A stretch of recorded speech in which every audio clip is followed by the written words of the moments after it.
जानियड़ा तू फिरी वे परदेस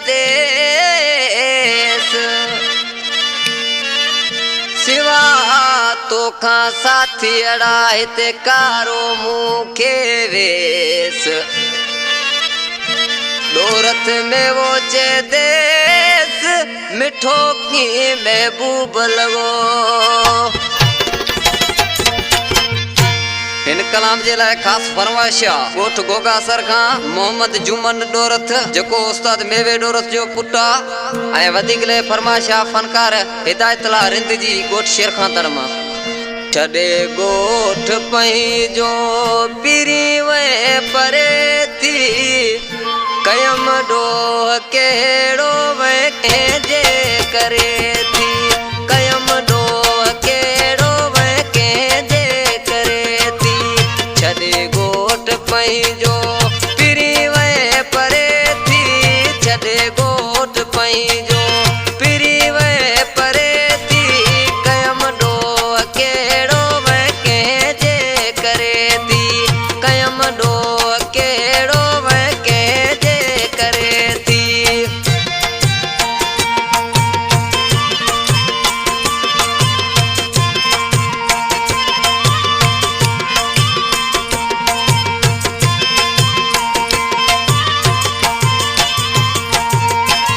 अंदर आसूद मां आवाजी याद न जा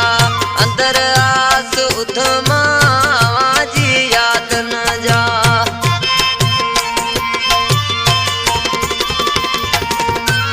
अंदर आसूद मां आवाजी याद न जा अंदर आसूद मां आवाजी याद न जा कयो हाल हीणो दिल दाऊं करे थी कयो हाल हीणो दिल दाऊं करे थी डस डोह कहिड़ो वे कंहिंजे करे थी डस डोह कहिड़ो वे कंहिंजे करे थी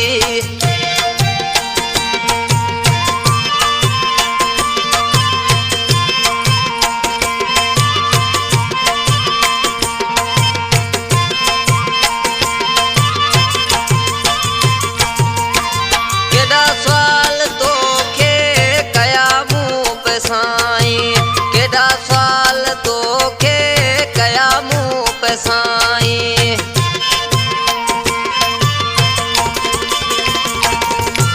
केॾा सवाल तोखे कया मूं पे साईं केॾा सवाल तोखे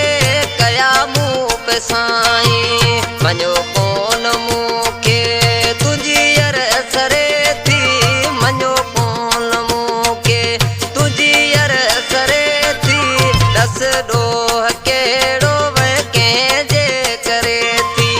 डस डोह कहिड़ो वे कंहिंजे करे थी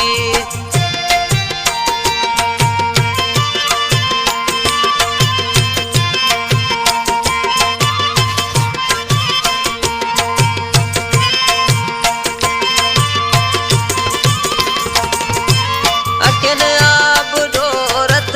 हारे थको हाँ अखियुनि आब डोरथ हारे थको हाँ हिन कलाम जो शाइर उस्ताद मेवो डोरथ जेको गोठ गोगासर जो वेठल अखियुनि आब डोरथ हारे थको हाँ अखियुनि आब डोरथ हारे थको हाँ सवा तो मेवे जी दिल दाऊं करे थी सवा तो मेवे जी दिल दाऊं करे थी डस डोह कहिड़ो वे कंहिंजे करे थी डस डोह कहिड़ो वे कंहिंजे करे थी छॾे गोठ पंहिंजो वे फिरी तूं परे थी छॾे गोठ पंहिंजो